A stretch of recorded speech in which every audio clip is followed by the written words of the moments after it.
जिस तरीके से आपने देखा कि वहां पर एक निर्दलीय प्रत्याशी शंकर सिंह रुपौली उपचुनाव में विजयी हुए, उसके बावजूद भी जदयू के जो ये उमेश कुशवाहा जी हैं, जो प्रदेश अध्यक्ष हैं, ये गिना रहे हैं कि हमने लोकसभा के समय कितने विधानसभा क्षेत्रों में हमने बढ़त बनाई।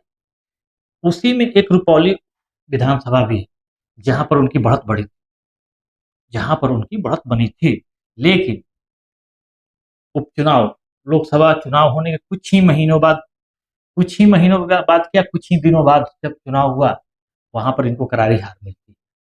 इसके बावजूद भी ये गिनती गिना रहे हैं कि हमारे पास हमने 176 सीटें जीती, जिसमें से जदयू को 74 सीटों पर बढ़त मिली थी।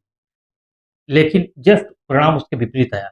जिस जिस जगह से, यानी रुपौली से इनको बढ़त मिली थी, वहीं से इनको करारी हार मिली थी।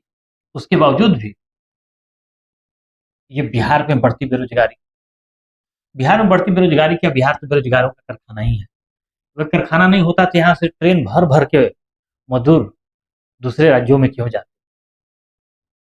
इस पे कभी कोई चर्चा नहीं होती।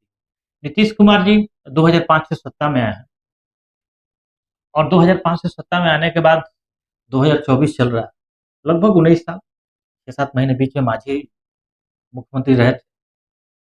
उस इस एक लंबे समय के दौरान बिहार में कितने बड़े उद्योग धंधे लगे। बड़े उद्योग धंधे की बात छोड़िए, जो छोटे छोटे चीनी मिल थे वो भी बंद हो गए।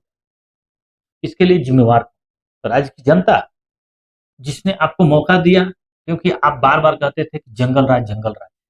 तो जंगल राज से जनता निकलेगी कैसे?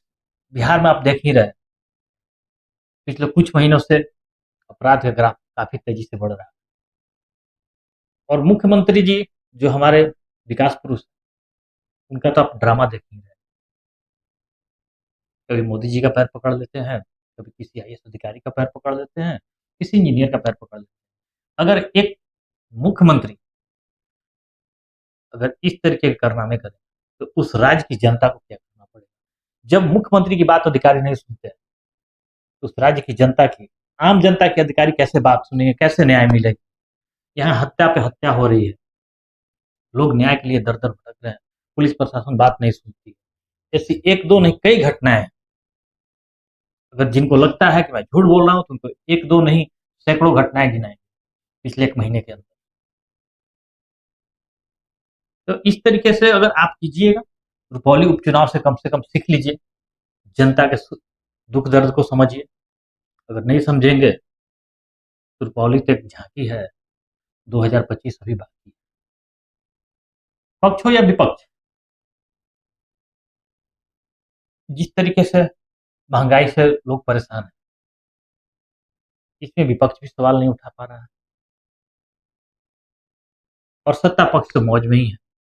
जो भी हो, जो भी उसके मंत्री हो, सांसद हो, विधायक हो, जिस राज्य में उसकी सरकार चल रही है, अगर इस तरीके से पक्ष और विपक्ष, अगर देखा जाए तो बेरोजगारी के मुद्दे पर, महंगाई के मुद्दे पर जिस तरीके से विपक्ष को आक्रामक होना चाहिए, विपक्ष वो आक्रामक नहीं हो पा रहा। अगर विपक्ष आक्रामक होता, क्योंकि 2024 के लोकसभा चुनाव में जनता ने एक मजबूत विपक्ष दिया है, फिर भी महंगाई चरम सीमा पे जा रही है। दोस्तों, इस वीडियो में इतना ही, फिर मिलते हैं अगले वीडियो में। तब तक आप इस वीडियो को ज़्यादा से ज़्यादा शेयर कीजिए, लाइक कीजिए, कमेंट कीजिए, और लास्ट में सब्सक्राइब बटन दबा के बेल आइकन दबा।